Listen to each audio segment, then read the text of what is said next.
say first? Number one, I love New Zealand. Yes. And number two, I hate religion myself. I'm an atheist. But the real problem with this debate is that we don't care about that. Because this debate really is about two things.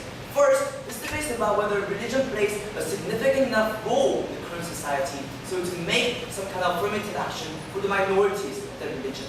The second, this debate really is about whether those affirmative actions are going to bring about more benefits or harms to this issue. So we believe any other than this clear set standard is out of the topic, and we hope the opposition does not try to throw the debate.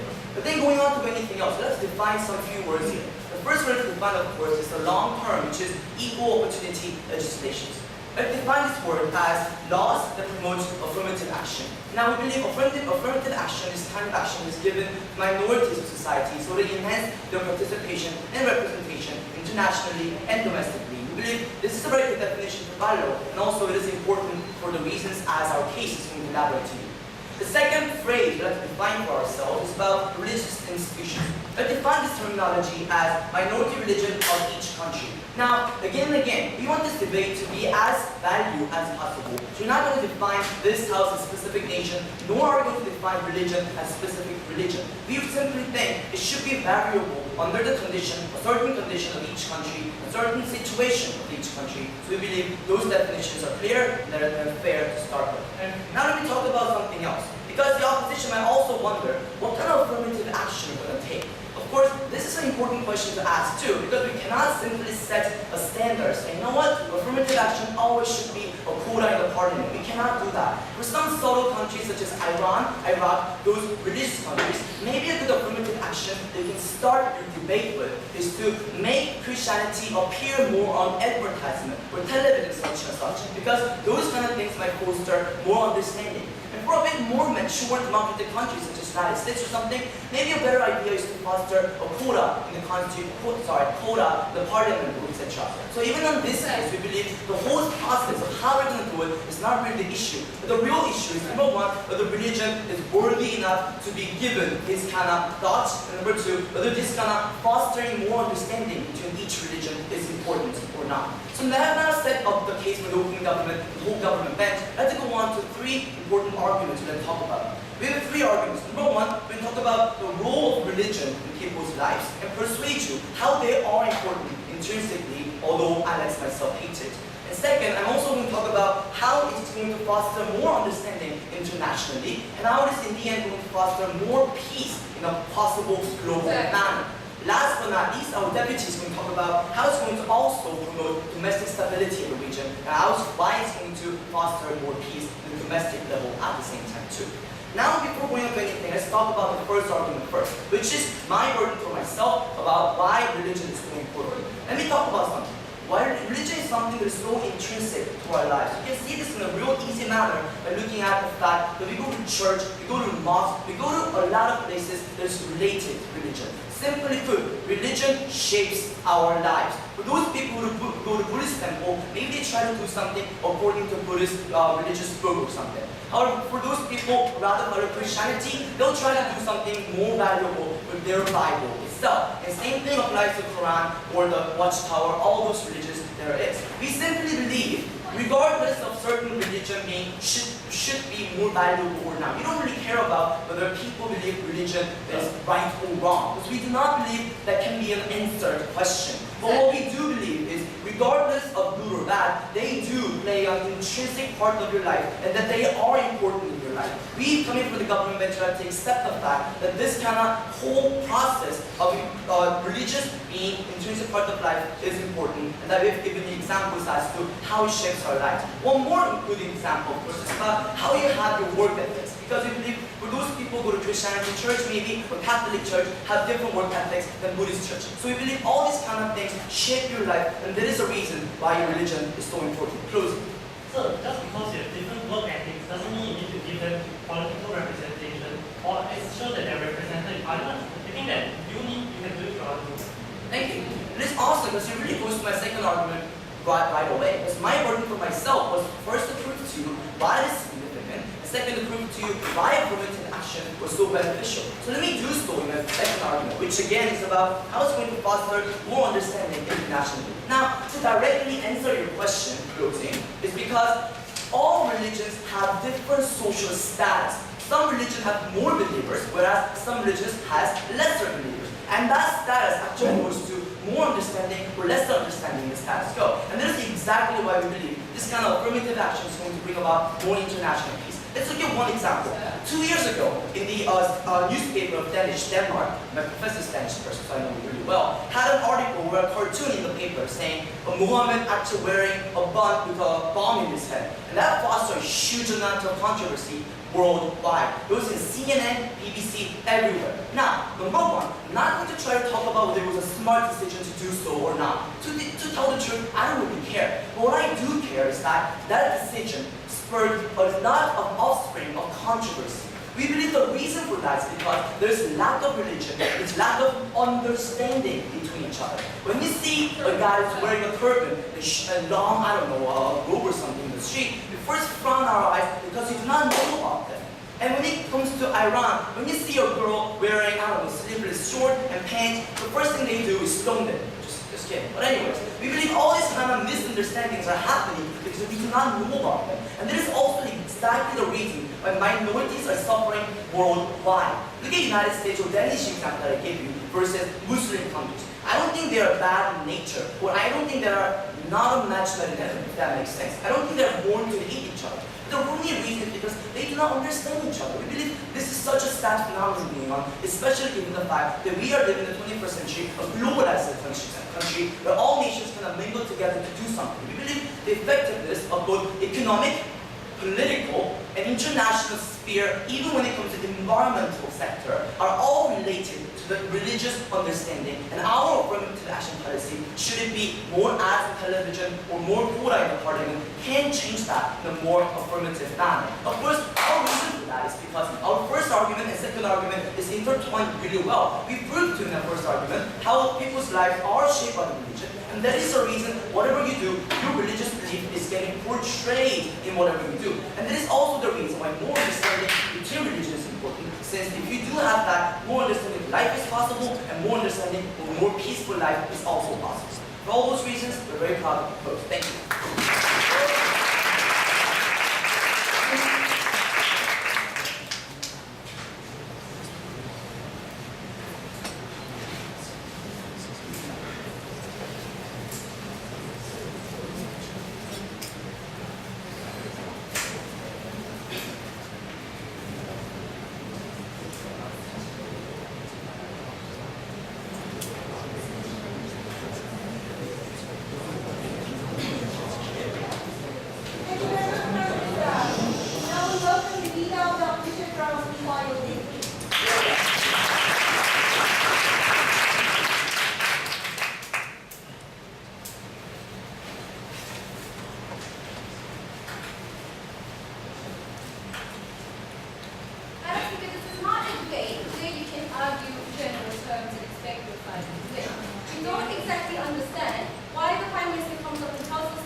Now, class the boys basically this.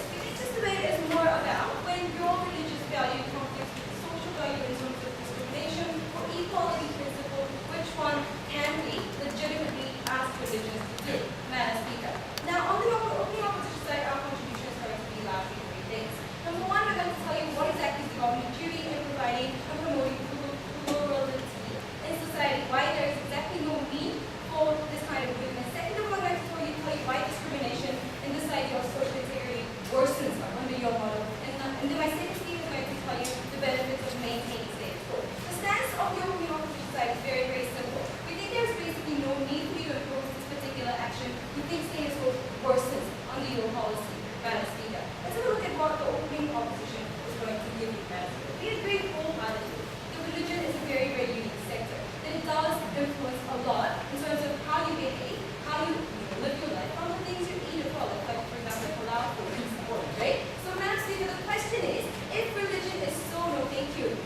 whether religion should have a part in society, so to give affirmative action, and what kind of benefit will that affirmative action bring?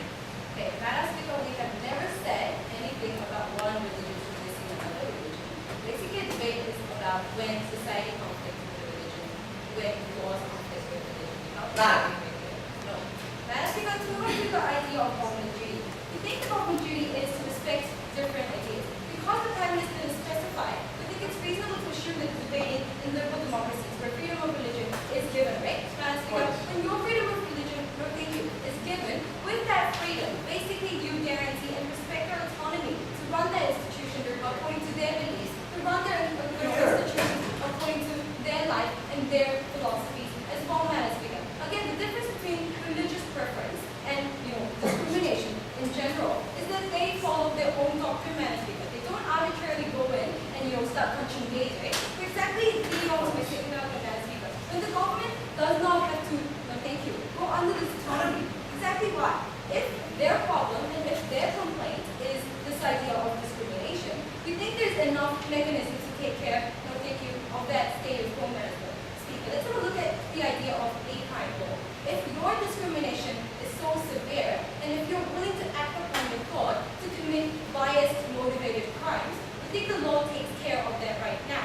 How? If you go and hit a person, that already, and if the person is damaged severely, that already is a crime. But if that action was based upon your discrimination, then the basically law of hate crime applies, Madam Speaker, meaning you're punished for acting upon your biased, motivated crime. So you still need to prove to us how there's a huge need and status quo to act upon, but if you even coercing this kind of preferences, Madam Speaker. So basically the government duty is not to dictate what kind of preferences you should have. If the religion believes that being gay, or if your religion believes that something, or eating meat or cow or beef is bad, your religion, then what gives you the right as a government to dictate that you shouldn't have that preference? We need that answer from the next speaker. Thank you. Let's have a look at the second idea of why exactly discrimination worsens under their policy, Madam Speaker. Right now, we don't exactly see why enough people are going there and committing discrimination crimes and hate crimes under the name of religion. We don't actually see enough people under the name of Catholicism or Muslim or whatever that is to commit and hit people and damage other members of the society, Madam Speaker. We told you, even if that's so, there's already hate crime law to take care of that. Actually, that yes. They do not intervene religious good. They just give a chance on the minority religious good to show their opinion and go to the society. Yeah.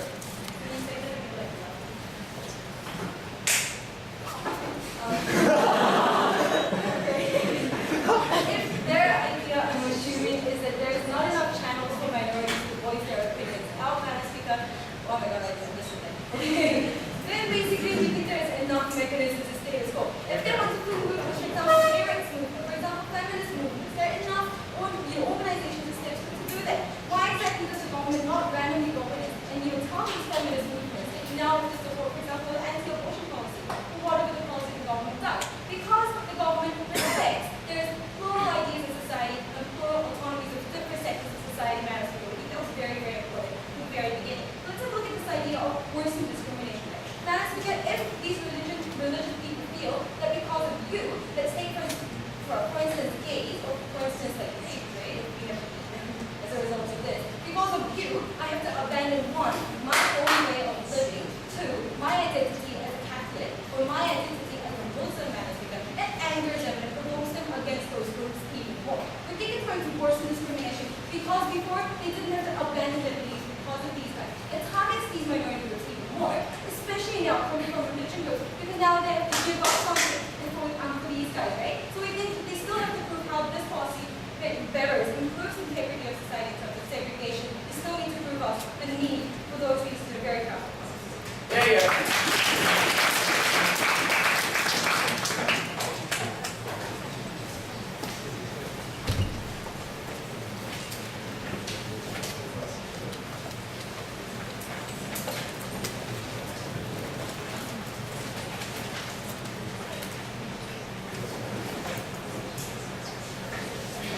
Thank you very much.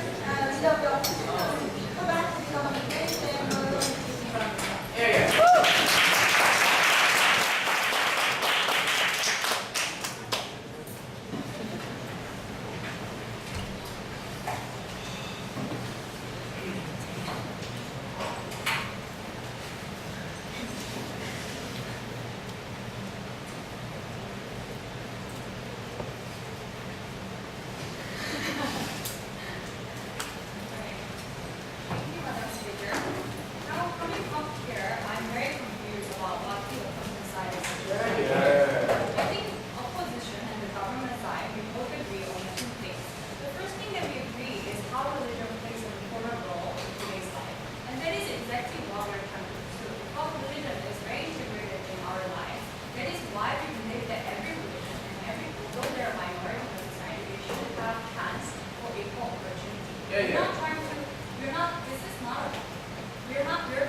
equal representation. There's no dictatorship in that.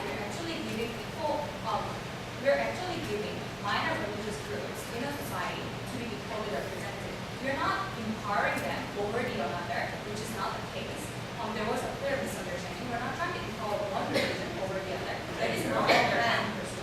We're giving them an equal opportunity, which is equal opportunity for a less popular religion to have a chance to represent themselves and have a chance to be better understood by the society. And I'm going to elaborate that further in my own argument. Right. The second rebuttal that I could bring is about how social integrity would not be enhanced. We believe that that is not true. And I can prove to you on both individual level and also domestic level of why this is not true. We believe that in every country there are multiple religions, and that is exactly why there is so much conflict between these religions. Individually, because they feel that they're a minority, because they hold a minor religious views, they feel oppressed by the overly overwhelming representation of another religion. There is a majority in that religion. So that is what we are trying to do. We are trying to have a better representatives so we can actually improve social integrity. The second thing that we want to do is how that actually leads to having social stability domestically. And then I'm going to prove to you that in my argument. Before I move on to my argument, I want to set one thing clear. The government side, opposition side wanted us to prove that how we are going to apply this policy. As our Prime Minister has elaborated clearly, we're going to apply this on two levels. In developing countries, we're going to have minor religions to be better represented, better represented through campaigns, through advertisement. And so we enhance understanding. That is the first step that we're going to provide. And the second thing, in developed countries, we're going to have them political representation, like sexual quota, etc. That is how we're going to make the extra changes for them to be better represented. Okay, now, yes ma'am. Just to clarify, so you guys are arguing that the supervision by the different religions should be included? That is what we are trying to pursue. We are trying to pursue that because there are diverse religions and because there, in every country there is a minor religion, we are giving them an affirmative action for them to be more represented. And this is not only about how number of seats they have in the parliament, but we are giving them a chance to be better represented. Now I'd like to move on to my argument, that is how it benefits the country. Firstly, we believe that it benefits the country because it removes the social stigma. Everyone, we all agree that religion plays an important role in everyone's lives. And that is why we believe that having people in a minor religion actually creates individual harm.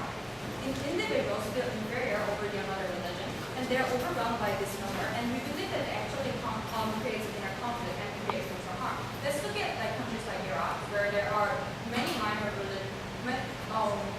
one minor religion against the other, and that is how there is so much inner conflict going on. There is a conflict, and this usually leads to a military conflict or the violence one over one against the other. And that is how this minor representation of one minor religious group actually creates the cause of harm and also creates social violence within the country. We believe that this harm proposed by having this harm that we have in a status quo is the reason why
heard from their own policy and something that this debate should be about in the spirit of motion. But secondly, what we heard from like the second speaker coming from Nice. that suddenly we should have some kind of a parliament or a separate institution where all these different religions should be equally represented. But Madam Speaker, we say either case, our saying knowledge and rebuttal and arguments we stand as.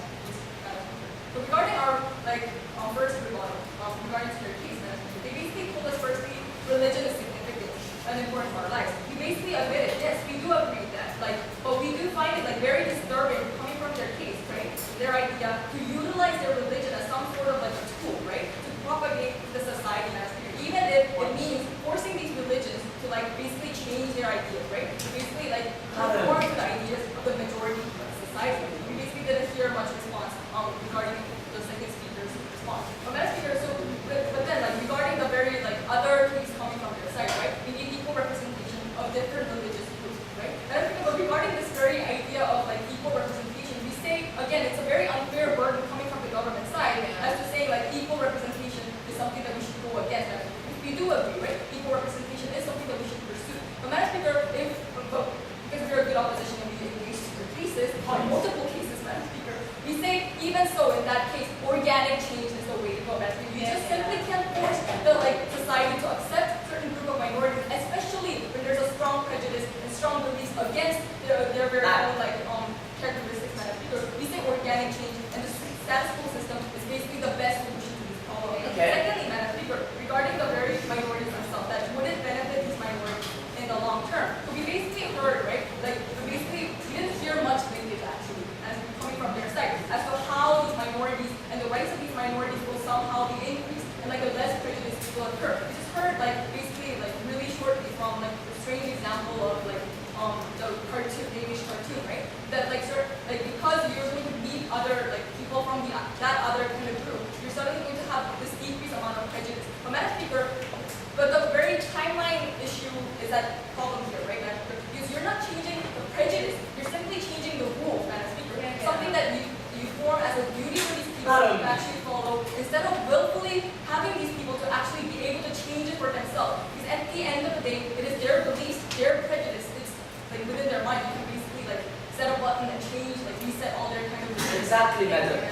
But before I go on there, I'm not saying we're going to make Christians forsake cross and somehow wear turban all at the same time. We don't care about that. What we're saying is because they cannot understand each other in status quo, thanks to one being minor, they can understand better if we actually allow them to, I don't know, make them appear more in advertising, or maybe give them seat quota at the parliament. We just simply don't understand how increasing the amount of appearance of a certain person that you have a negative connotation towards, Madam Speaker, actually increases the benefits or lessen the hostility between the two groups. At the end, they still hate each other. They don't like each other, Madam Speaker. What is the change that you're trying to propose? Madam Speaker, regarding moving on directly into my argument, Madam Speaker, I'm going to talk to you about the benefits of maintaining the status quo. Madam Speaker, basically the benefits of autonomous and organic changes of perceptions and rules within these institutions of society against artificially forcing these institutions for society to change. So regarding the kind of argumentation that we saw from the government side was that due to certain perceptions and beliefs, right, there is some kind of misunderstanding that exists, right, within these societies or institutions, right, between the two different groups, right, one being a minority, one being a majority, right. But we believe, strangely enough, they propose their proposed solution is that let's force these institutions to change their rules and open-armedly accept certain group of people that they have a preconceptions to. Madam Speaker, the biggest problem that we see from their case is that beliefs and ideologies are something that can be changed by force. In fact, Madam Speaker, we see in many cases where you actually enforce them to change, Madam Speaker, they actually radicalize themselves into strengthening their original beliefs and original ideas. Because at the end of the day, you're giving this kind of idea, Madam Speaker, that the government is against your kind of beliefs, your kind of actual prejudices, or whether it may be wrong or right, Madam Speaker. And again, you're sending the wrong message, Madam Speaker, that the government is actually taking sides against them, Madam Speaker. And we believe this is hugely problematic, Madam Speaker. And even if you can change the previous rules, right, and actually make the society look as if it's more harmonious, Madam Speaker, at the end of the day, you can't change the mindsets that are related to the previous rules, Madam Speaker, that they had regarding the very institutions themselves, right?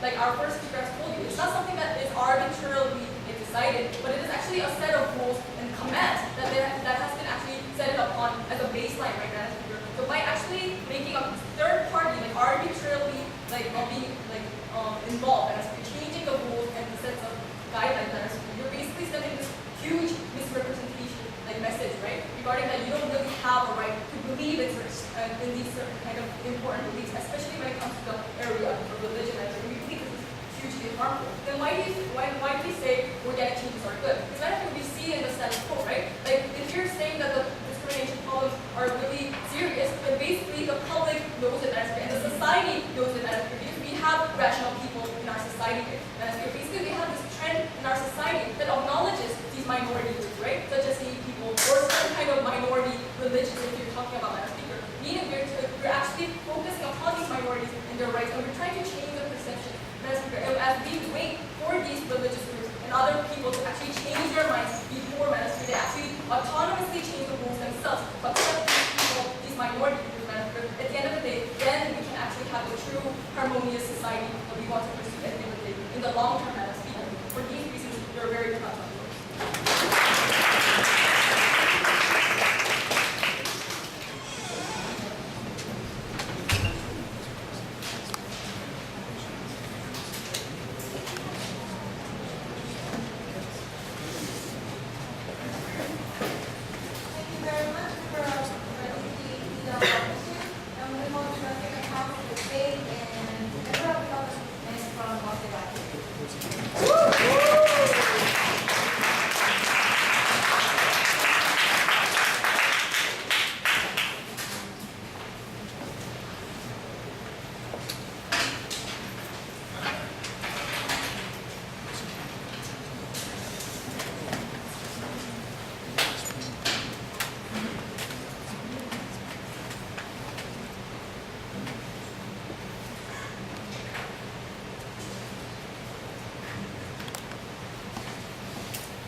Ladies and gentlemen, honorable educators.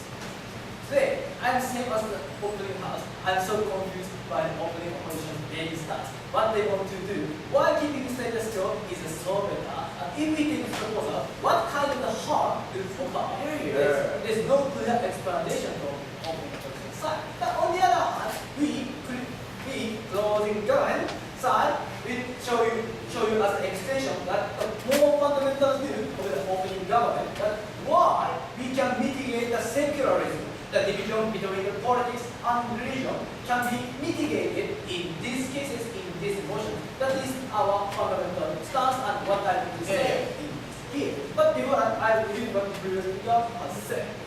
She said that under the status quo, there is equality. What is equality from the opening opposition? There is no definition that what they think the true equality, equal politics is. There is no explanation. But on the other hand, we, closing government side, strongly believe that the equality, equal representative is that all people has a chance to show their own opinion, even if that is a minority, a so super minority in this society. They can show their own idea that is the equality. But under the status quo, as you see the reality, such minority religions idea is totally neglected, disregarded by the majority of the religions. Because as the opening proposition said that religion is close to the laws. Therefore, majority of the religion groups deny the minorities' religions from the beginning to later. Therefore, such minority does not have any chance to show their opinion. We want to solve such situation, therefore we strongly oppose. Secondly, she said that after taking idea will not change. Rather, they will be radicalized or something like that. It is not targeted cases. We focus on the problem is that if we take this proposal, there will be a chance for the minority to show their own opinion. Such chance, such opportunity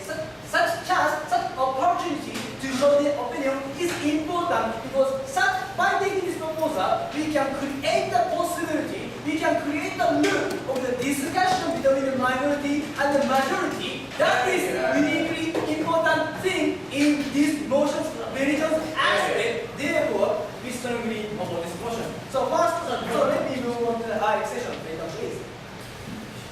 Okay. Why we can mitigate secularism in these cases? As I often told you that minority religions cannot show their own opinion because as I very told you that religions connect close to the life.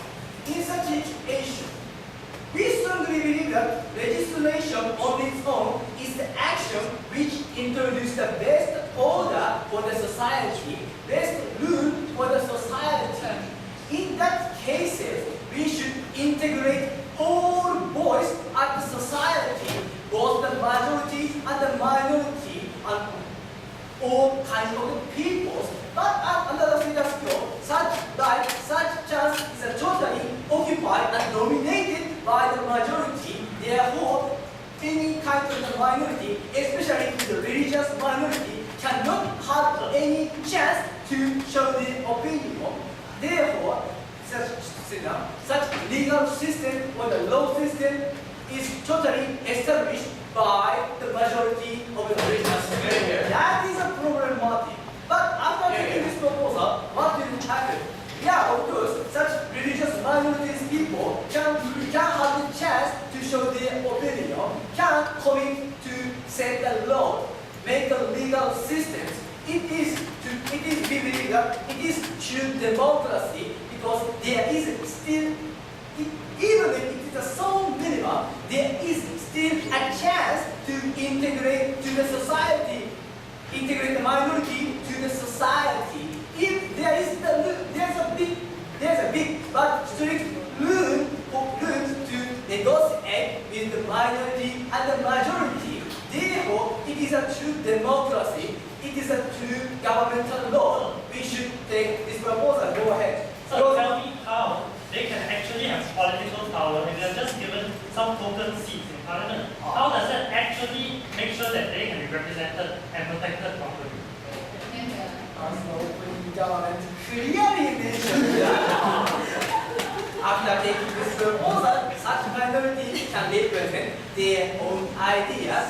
And I clearly mentioned that such giving chance on its own is a uniquely important thing because I clearly mentioned that it is true equality representation.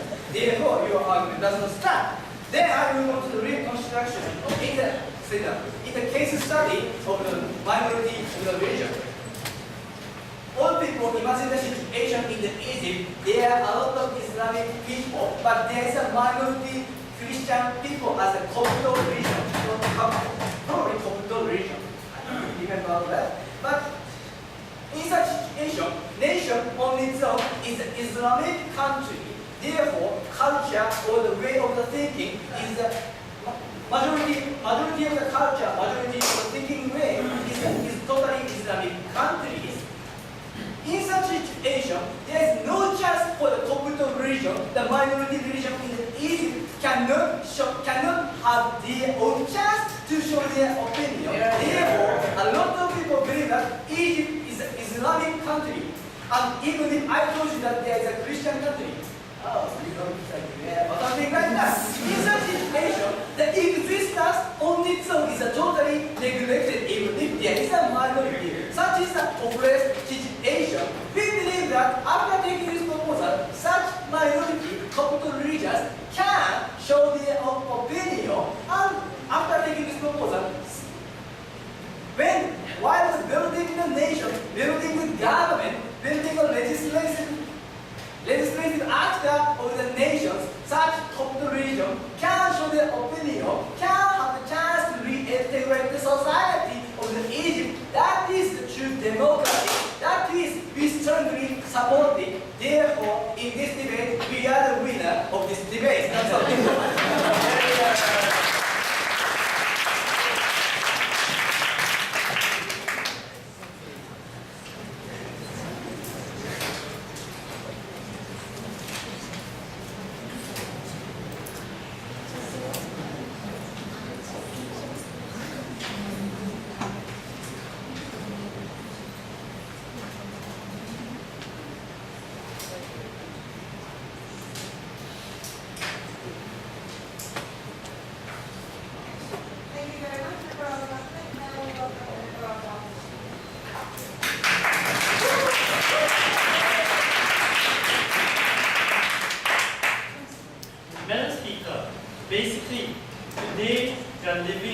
we're talking about multicultural societies.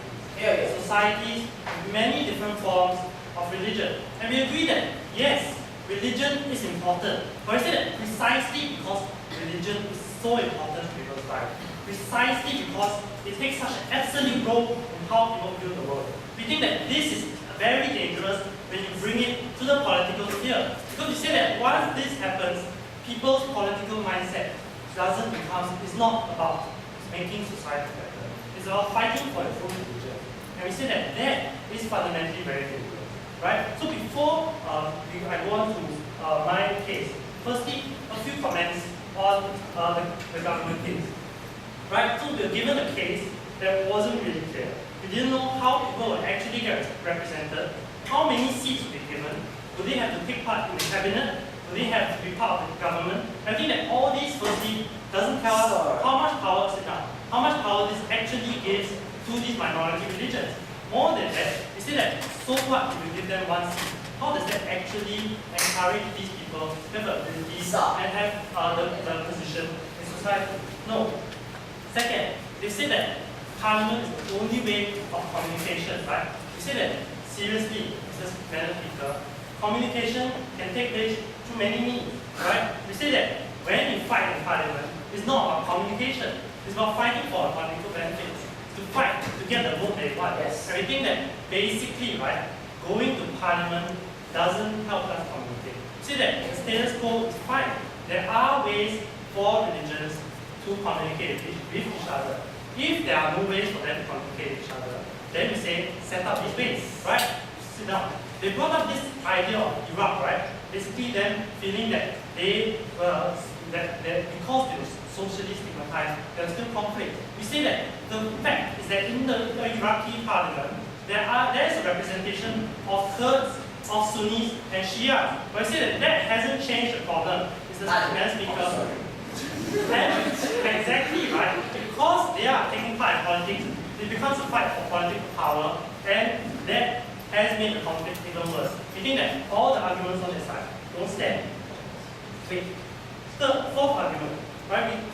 The lower house gave us this idea of quality and how these religions are not equal, right? Firstly, there was no positive matter on the side of the government to tell us how exactly these religions were being oppressed, right? More than that, we say that equality in religion is not about being equal in every way, right? We say that basically the equality that we are talking about here is about religious equality, the freedom to practice, the freedom to do whatever you want, and as long as it is in line with your religion, and as long as it does not harm others.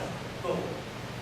But if giving the status quo majority keep on oppressing again and again and again, in such a situation there is no communication. But that means suppose a minority has a chance to show their opinion, a chance to communicate.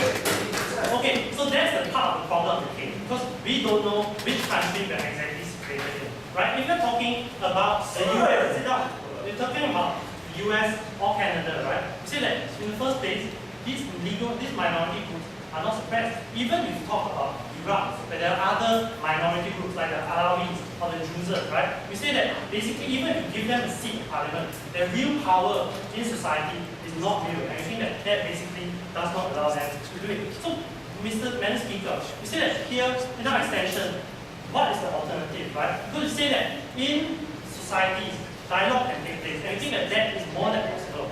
In Singapore, where I come from, right, we have a community, we have a committee of interreligious dialogue. We think that basically, right, these religions have the ability to communicate with one another. And we don't think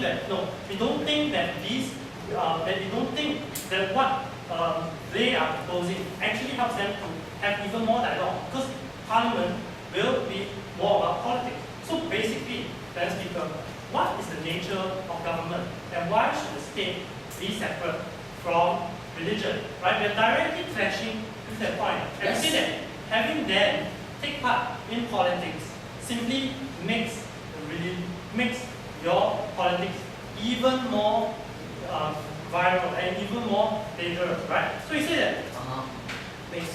So we say that ultimately, right, the function of the government is not to interfere in religion, right? And similarly, religion shouldn't take part in politics. And because religion is fundamentally about the supernatural, right? It's about the spirit and about your how you view the world, right? You say that yes, that is about moral, but more than that, it is also about absolute ideas about who is your God and how many children can you have. Okay, not really. Okay, so what? Basically, right, Madam Speaker, that is what we say, right? It's about absolute ideas. And you say that when we bring these ideas to a political party, right? We bring these ideas to a political institution. No, you fundamentally change the political process. Because what you are doing is you are fracturing society, Madam Speaker. You are taking politics and you're making it religious. And once you make it religious, Madam Speaker, it will be about fighting between different religions, right? So in the first place, we say that, sit down. In the first place, we say that giving them token seats in the parliament doesn't grant them that kind of ability. More than that, we say that once you do that, you are setting the floodgates open. You are saying that, you can be represented in parliament as a political entity. And you can fight for your own rights, right? So, Madam Speaker, very simply, Christians to say that why are there Muslims in the parliament and why can they legislate laws, right? So they will also try to enter, they will try to increase their political participation. And they'll say that we have to fight with these Muslims, make sure that they do not suppress us through the legal system. Madam Speaker, we think that basically, right, once you bring religion into the picture of politics, you are setting us up for a society that will be fighting about whose God is better and whose religion is the better way. We think that they haven't answered the question about why there is discrimination. And even if you bring them into this problem, right, the conflicts that exist in society, the conflicts that should be settled outside of parliament are brought in. We think that fundamentally dialogue should be the way to go, and only then can we ensure that the minorities will be represented. Thank you.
Fellow legendarians and a cast there. Today with the side, today with the government side, strongly believe that in order to have this motion, like those minority people who believe the minority religion can also reflect their voice and desire or in the Congress to express their opinion and ensure that they have the power, they have the ability to change the status quo, and and by giving the opportunity for those people, we strongly believe that we truly have the true democracy in our with those countries. That is why we will try to propose. Today we have before moving on to today's key issues, let me quickly regard to previous issues. So So this, he said, talking about those minorities, the religious people, many politicians will insist on absolute ideas. But Mr. Speaker, the understood school didn't even have that opportunity to express that idea in the diet. No, thank you. We said. And after, they expressed those ideas, and then someone refused to that idea, and this is how we compromise, and this is how we discuss those ideas. So we say this is more important. I will more talk about in my key issues. So, no, thank you. And I have 2 points to conclude this round. And firstly, I will talk about why we have to have equal opportunity for those minority religious people to reflect the voice in the country. And secondly, I will talk about what will happen after taking this motion and in terms of reflecting the voices, and I will explain one by one. So the first point, before I take your point. So you're not trying to reflect religious voices, right? You want to protect their religious rights. Why do you need to give them a seat in parliament? Okay, understand school, as I told you, that they don't have the opportunity. They are not elected as a politician. That's why that is why they can't reflect their voices. And that is why their ideas are not even discussed in the Congress. This is a problem. So the first point, no, thank you. So the first point, the opposition side is said somehow there is organic changes, so it's okay. But Mr. Speaker, we didn't hear any mechanism why those organic changes improving this situation.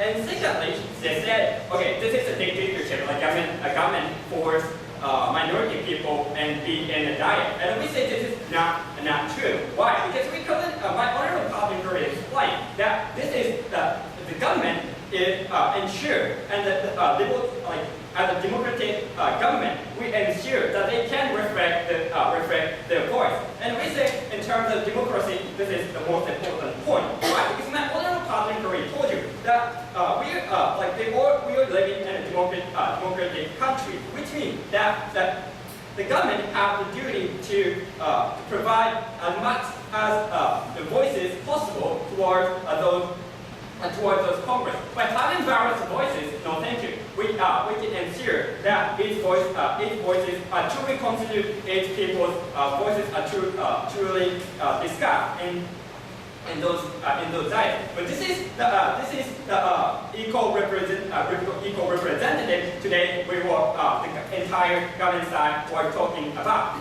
So having said that, having said that, let me move on to the practical point, how this motion will change the environment. Okay. But you think your opportunity to create an environment where you can openly target these minorities, call those who are strong religions? Okay, I'll explain that point in my second point. So under this quote, my partner already explained in his extension that the people believe in minority religion or systematically not be elected. Why? Because firstly, they are a minority just because they believe those minority religions, and just because they belong to those groups. The people, and there are majority people. My other partner explained his explanation, like Egypt, most of people are Islamic people, and they have some hate feel toward those Christian people, Coptic religious. So the politicians are just belonging to those Christianity. The Islamic people don't choose him. This is so problematic, as I told you, that we have to provide many voices as much as possible. And obviously, I told you that prejudice won't change after taking motion because of reasons that are number with there is minority and the majority. But Mr. Speaker, why they are supposed to be minority? My honorable partner Curry told you that under status quo, their voice is not even considered under status quo because there are no Christian people, there are really few or there are even zero Christian in those Egypt parliament. No, thank you. Egypt parliament. And like they can provide their voices, and the Congress or Diet keep going, keep going without those voices. But after this motion, what will happen? Like we can provide those voices, like those people who are belonging to those minority religion people can raise a voice, like they can tell the demand, the proposal, or they can express their opinion towards the media, or they can achieve those recognition from other countries and within a country. This is a social insecurity that we, the entire government side, and my honorable partner explained as an extension. And so in order to have those true democracy and provide and give the opportunity, this is the most important point in this debate. And also like those providing a voice even each politician, those minority